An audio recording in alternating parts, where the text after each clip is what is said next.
came to the world you created, trading your crown for a cross. You willingly died, your innocent life paid the cost. Counting your status as nothing, the King of all kings came to serve, washing my feet, covering me with your love. If more of you means less of me, take everything. Yes, all of you is all I need. Take everything.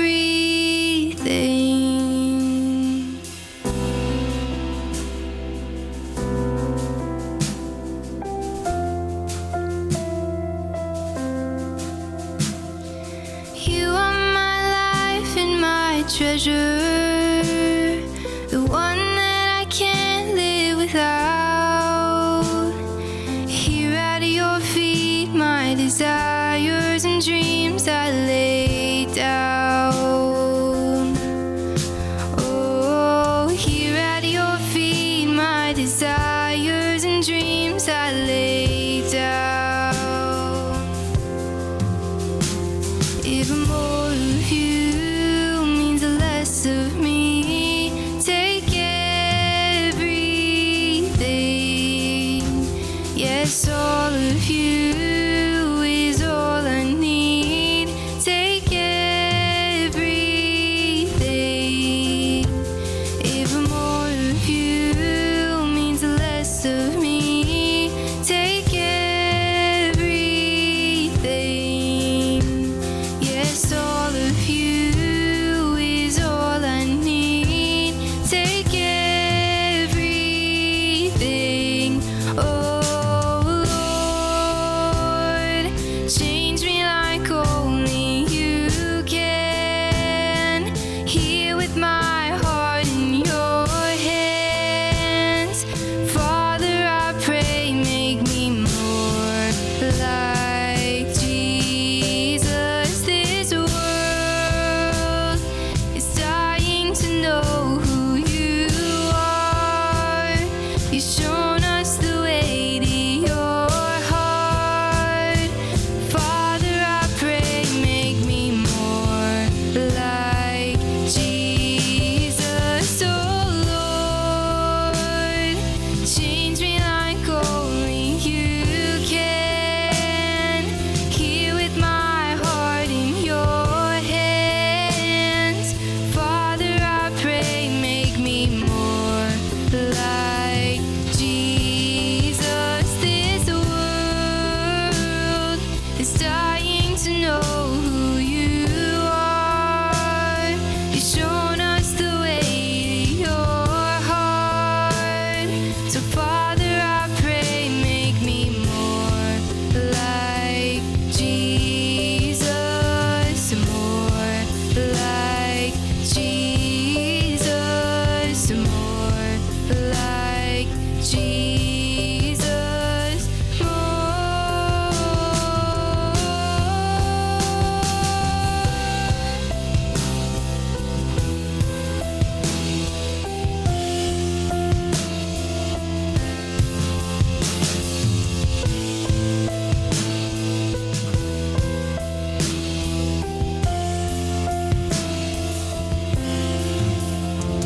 if more of you means less of me, take everything.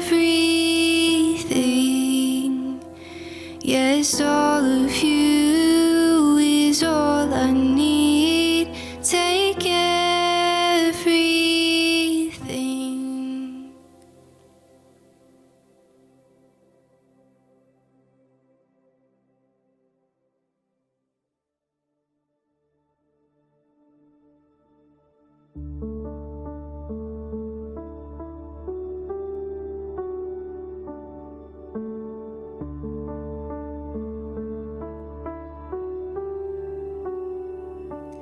In the darkness we were waiting, without hope, without light, till from heaven you came running. There was mercy in your eyes, to fulfill the law and prophets. To a virgin came the word, from a throne of endless glory to a cradle in the dirt.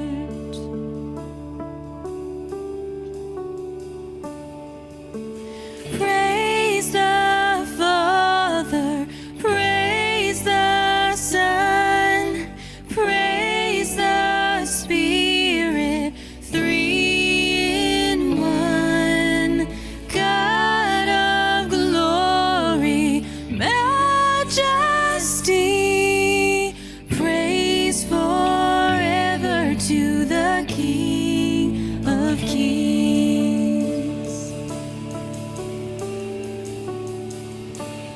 To reveal the kingdom coming, and to reconcile the lost, to redeem the whole creation. You did not despise the cross, for even in your suffering you saw to the other side, knowing this was our salvation. Jesus, for our sake you died.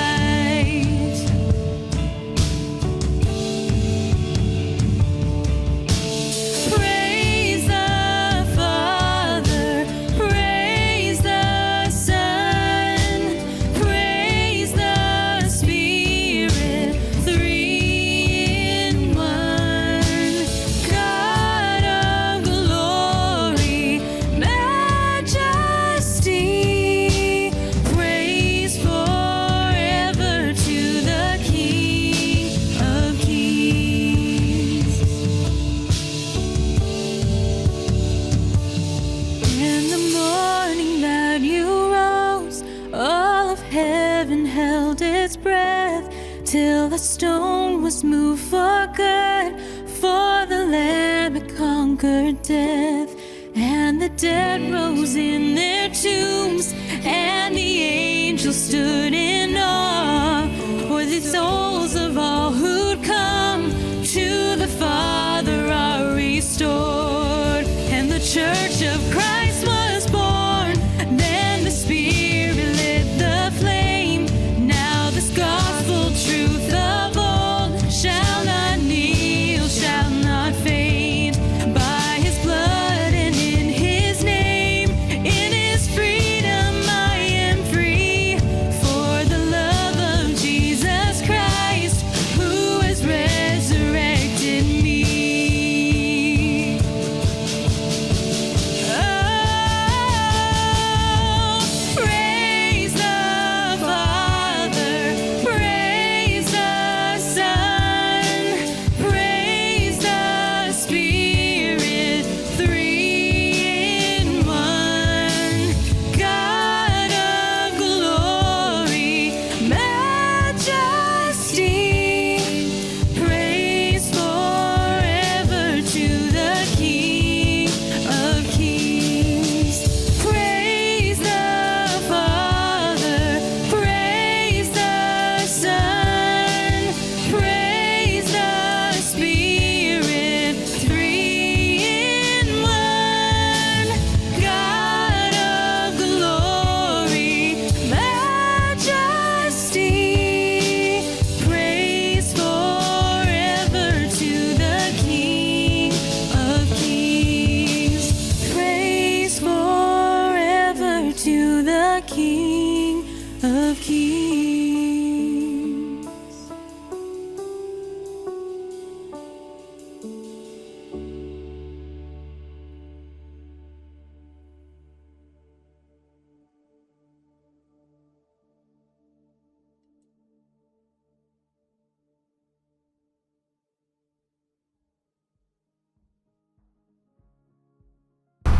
Hello and welcome to our service today. My name is Wes. I'm one of the pastors here at SouthRidge. It's so great to have you with us, and we would love to get to know you. Fill out a connect card at our website at southridgefellowship.ca. We would love to help you get connected into the life of the church here. A few announcements for you. Behind me is this thing called the Big Splash, and we're just creating it right now, and you can sign up for it online on our website at southridgefellowship.ca. There's gonna be a big pool, as well as some pedal cars, some games. You want to be part of that, and so you can sign up on our website to be part of that. It's July 23rd and August 20th. Also, if you're a young adult here in our church, we would love to get you connected. So on 7 o'clock on Monday nights is our young adults. Usually it's here. Sometimes we change it up. So you can go to our Facebook group and request to join that, and we'll keep you up to date with all the announcements in that way. And also, we want to let you know, if you're a hub kid, a teenager in our church, we have the campus happening starting Sunday tonight. And so beyond that, we've got the junior hub first. But if you're still haven't signed up and you're a senior hubber, you can still sign up. Talk to Ben. The deadline should be closing really soon. So if you're really excited about that, you got to sign up really quick. All right. Thanks for joining us this week, and we hope that God will speak to you through the message today. And so just prepare yourself, get ready to hear what God has to say to you today.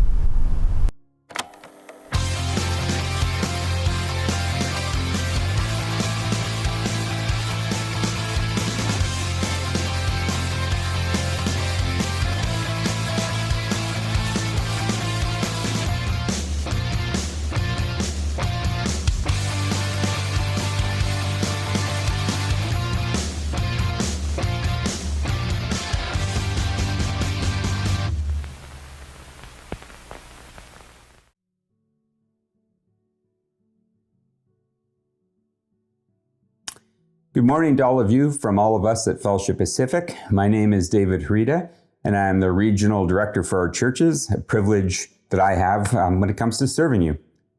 I'm not exactly sure when you're watching this video, since each of our family of churches uses this Fellowship Sunday video in a different way. Regardless of when you're watching it, it's great to be here with you, even if it's on video. And whether on video or in person at our Impact Conference or at your church, I trust that we've learned to never take the opportunity to gather together for granted. It's great to be able to do it. Today, I want to get right into it. I want to talk about some of the strange ways that God works and some of the reasons why that might happen. I assume that most of you have wondered about this a time or two in the past due to your own life experiences, things that have happened that forced you to ask that question. But I'm also assuming that enduring a worldwide pandemic has brought that same question to the forefront of your mind yet again. And there's a pivotal passage in the Gospel of John that can probably help us with this. It's in John chapter 11. Some of you probably know that this particular gospel has a structure to it where there are 7 I am sayings of Jesus that follow 7 miracles, where Jesus says an I am saying after he's done a miracle that demonstrates it, claiming identity with God from the Old Testament. He says, I am the bread of life. I am the light of the world.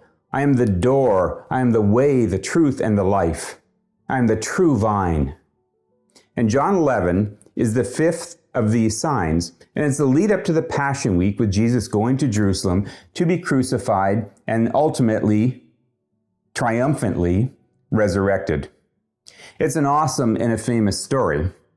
But it's hard to avoid the fact that Jesus had a strange way of supporting his friends.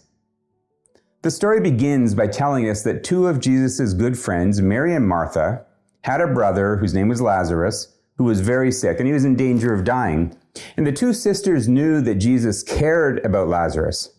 So when the seriousness of the situation became clear, Mary and Martha, the sisters, sent a message to Jesus asking him to come and help. They had every reason to expect a positive response, expecting Jesus to show up. When asked, Jesus had immediately helped a centurion's servant, that is, a Roman soldier's servant. In Luke chapter 7, he had dropped everything to immediately go and raise a boy near the town of Nain. In Luke chapter 8, Jesus had intervened for the daughter of Jairus. We know he healed a lame man. We know he restored the sight to a blind man he didn't even know. A whole lot of healing had gone on for a whole lot of people. It was not a big leap to expect Jesus to do the same thing for a close friend. We know that if Jesus and the disciples had left right away, it was still going to take a day for them to get to Bethany in order to help Lazarus. But instead of doing that, in John chapter 11, we're told that Jesus decides to hang around where he is for another 2 days. Add in the time it takes him to get that initial message, and by the time he actually gets to Bethany, we're told that Lazarus has been dead already for 4 days. This whole incident sets up a series of confused interactions with people. Apparently, according to John 11, most of the people involved had, at best, mixed emotions about Jesus' response to the request from Mary and Martha. The first conversation that occurs is almost comic. In verse 11, Jesus tells the disciples that our friend Lazarus has fallen asleep, but I'm going there to wake him up. The disciples decide to interpret that literally, and they tell Jesus, hey, that's good news. If he's asleep, Lazarus is going to get better. It's kind of funny. It's probably funny to me because, as an aside, it reminds me of my misspent youth watching a famous, really awesome Monty Python skit where a customer is trying to return a dead parrot that was resting on his shoulder. The proprietor keeps on saying with this heavy British accent, he's not dead, he's just asleep. Anyway, it's pretty funny. I don't necessarily recommend Monty Python, but it was pretty funny.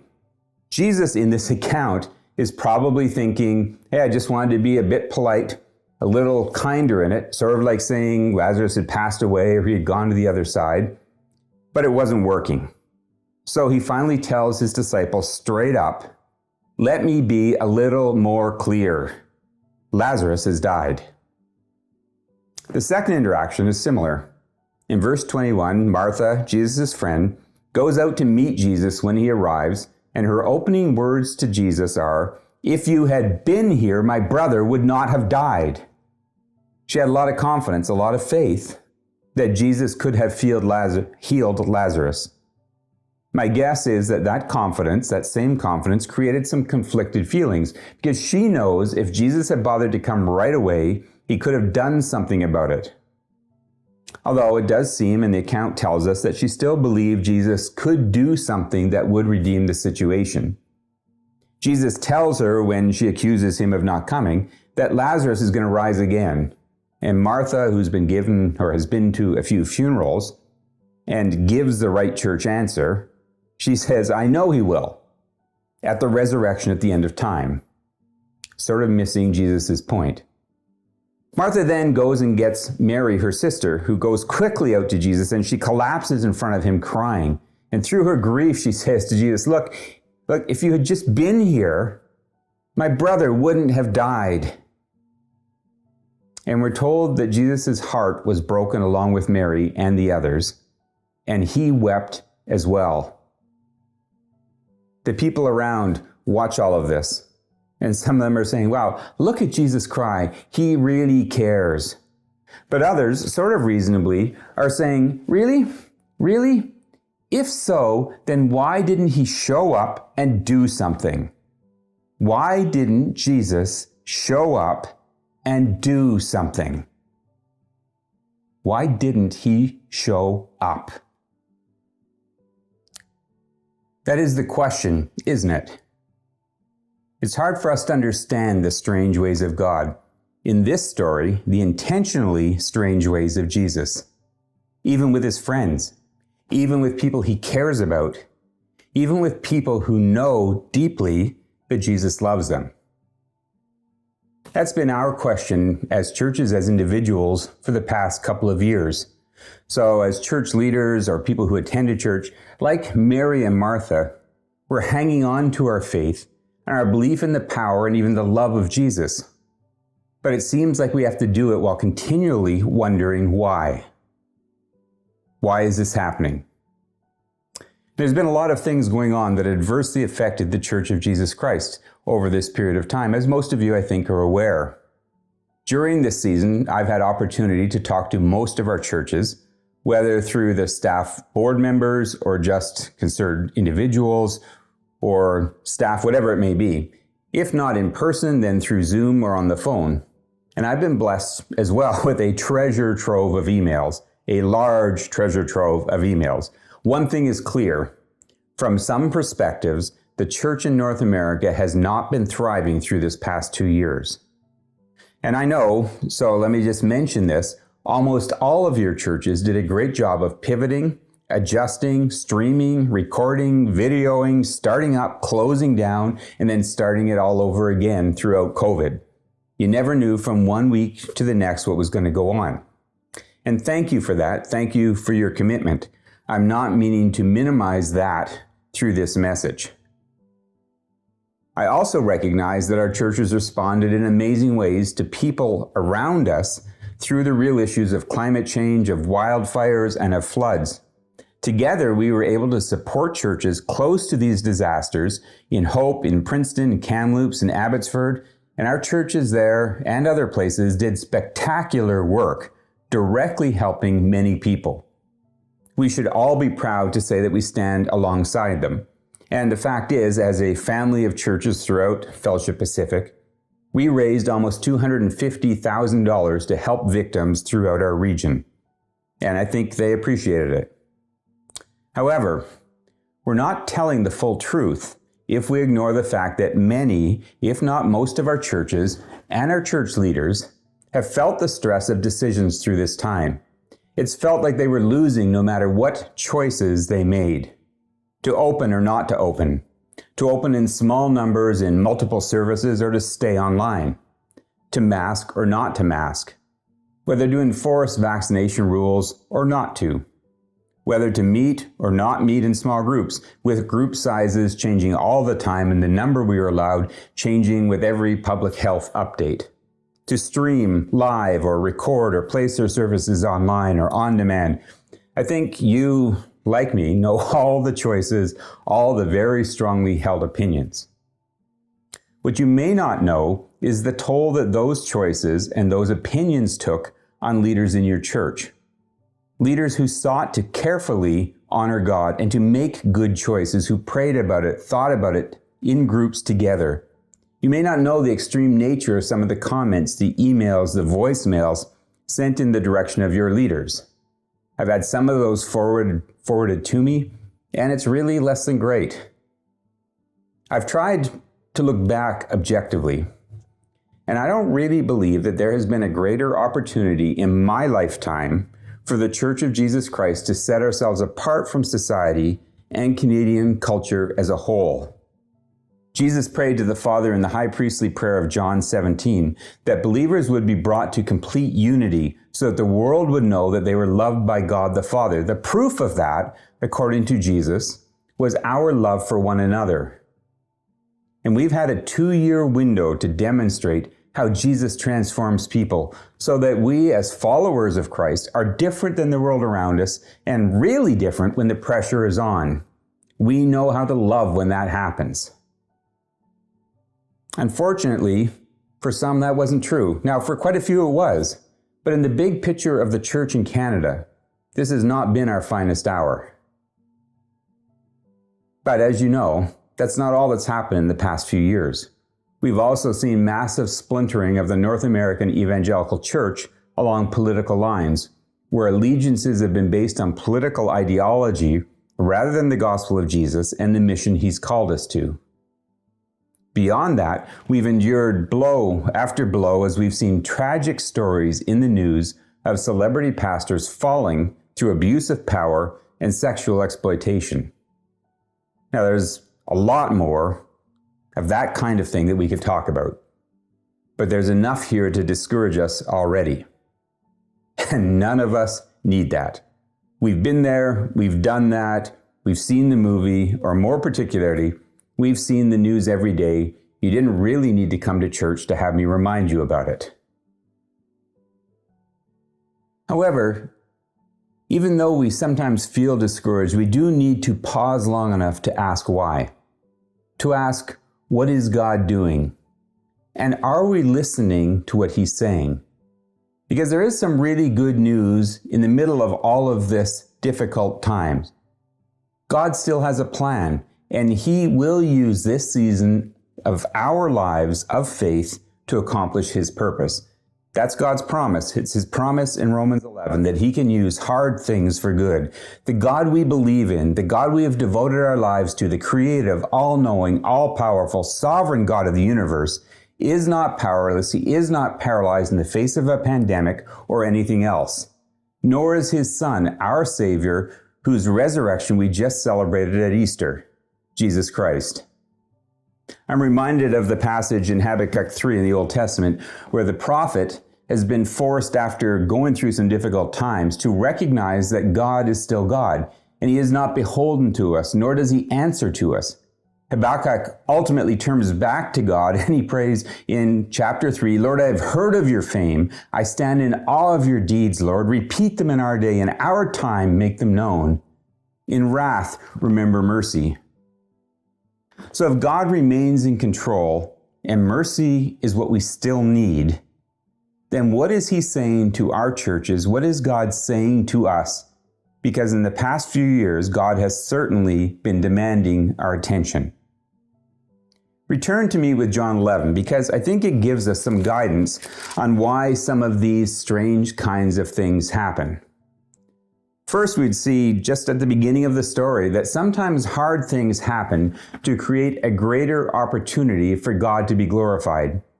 In John 11:5, when he first hears that Lazarus is sick, Jesus immediately states and says, this sickness will not end in death. No, it is for God's glory, so that God's Son may be glorified through it. Tied to this is a second reason, which appears in verse 14 of John 11, where Jesus reminds his disciples that he's in a faith-building process with them. In fact, right after Jesus tells the disciples that Lazarus is dead, because he delayed going right away, that's why he died, he goes on to say, for your sake, I'm glad I wasn't there, so that you may believe. It was part of disciple making. It was part of preparation for teaching them about the resurrection. Waiting, not intervening in the death of Lazarus, was all about the glory of God and the faith of his followers. We see the same thing recurring in the Old Testament, where God continually seems to set up his people in order to remind them where their faith has to lie, and that the direction and the purpose of their lives must be the glory of God.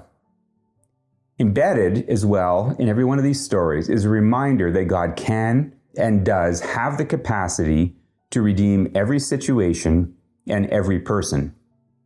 So in this gospel account, after all of his interactions with the various players in this story, Jesus goes to the tomb of Lazarus and he asks that the stone be rolled away. And when he does, they say to him, hey, that's a bad idea. It will smell bad. He's been there too long. And Jesus looks at them all and he says this in verse 40. He says, didn't I tell you this? Didn't you hear me? If you believe, you will see the glory of God. Then he prays. And he tells us that all of this was happening so that the people would believe that he was sent by God. Then he turns and he calls Lazarus by name, and Lazarus comes walking out of the tomb, the grave rags that they had wrapped him in just blowing in the breeze.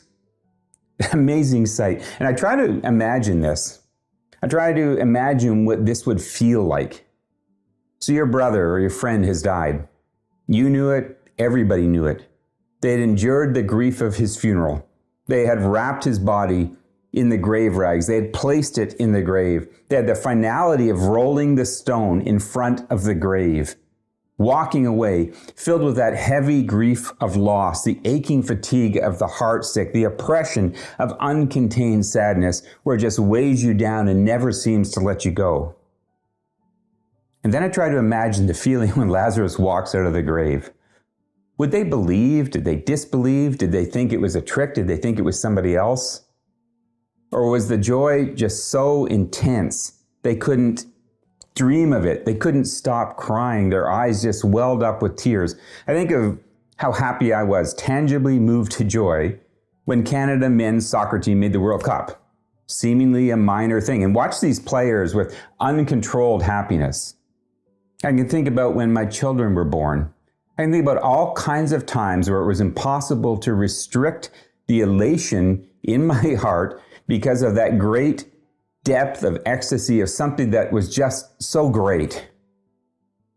It's just my opinion, but I feel like the ecstasy of seeing Lazarus walk out of the tomb was far, far greater than the appreciation for Jesus if he had just healed him. And I wonder about the wonder it would have caused in every single person there. The glory that went to Jesus. So please hear me. Too often we ask why God has not shown up, and he already has. We just didn't hear him when he was talking.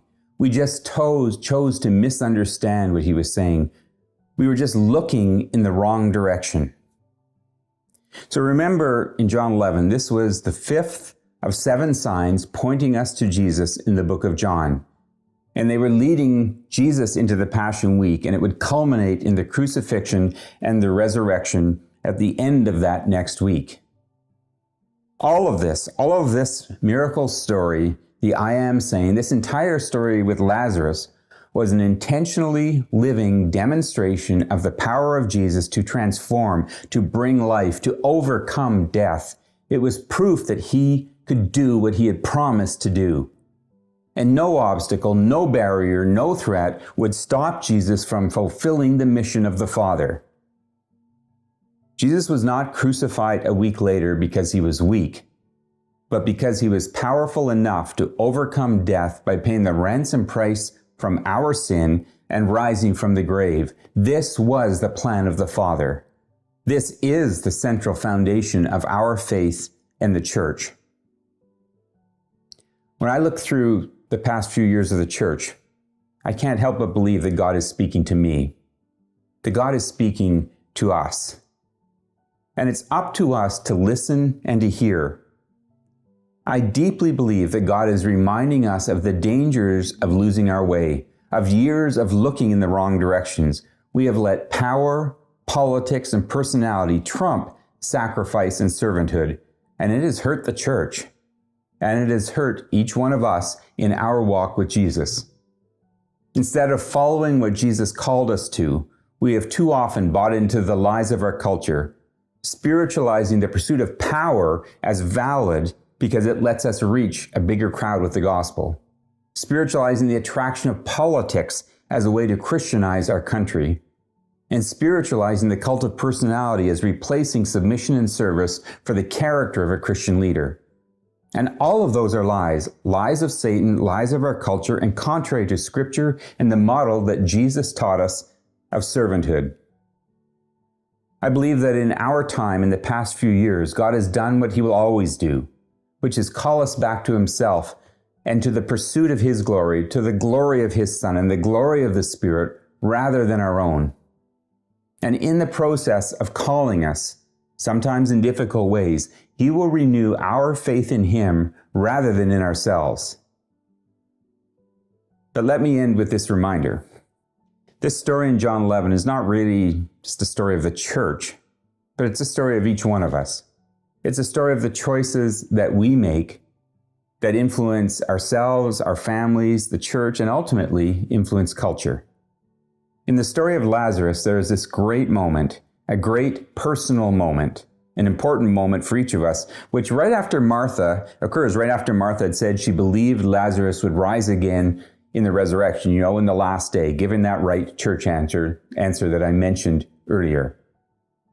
And Jesus cuts off that direction of conversation with these amazing words in verse 25, another of the I am statements of the book of John, and he points to himself and he says, I am the resurrection and the life. The one who believes in me will live even though they die, and whoever lives by believing in me will never die. Then he turns and he looks directly at her and he says, do you believe this? Do you believe this? Try to imagine today that Jesus is asking you that question. Jesus says, I am the resurrection and the life. Nothing else, not personal power, not political power, not the power of personality. There is only one way. I am. Do you believe this? And Martha makes an incredible, powerful statement of faith, and she says, yes, Lord, I believe. I believe that you are the Messiah, the Son of God who has come into the world. needs to be our claim. And today, I want to invite every one of you individually in every one of our churches, along with me, to renew your promises and your focus. To say again to ourselves and to one another, yes, Lord, I believe that you are the Messiah. You are the Son of God who has come into the world, who came into the world for me, for us, for our churches. Friends, let's not waste the costly lessons of the last few years. If, like me, you believe that God has been speaking, then we had better pause and listen. When God takes us on difficult journeys, it is almost always for His glory and for our faith. There's only one way, there's only one road, and it takes each of us to the cross and to the resurrection, ultimately to humility and a belief in Jesus. And in our churches and in our lives, if we want a different outcome than we have seen in the church in the past few years, then we need to renew that focus. The cross is the center of what we believe. Jesus is the resurrection. When we come back to that, when we call other people to that, God will renew His church, and He will do it as each of us begin that renewal in ourselves. I invite you again to join me in that journey. Thank you. Thanks for joining us today. We hope that you are impacted by God and you've got some questions, some thoughts to go a little deeper. Why don't you join somebody in the church in asking what did they think about the message today? We hope to see you back next week for another SouthRidge service.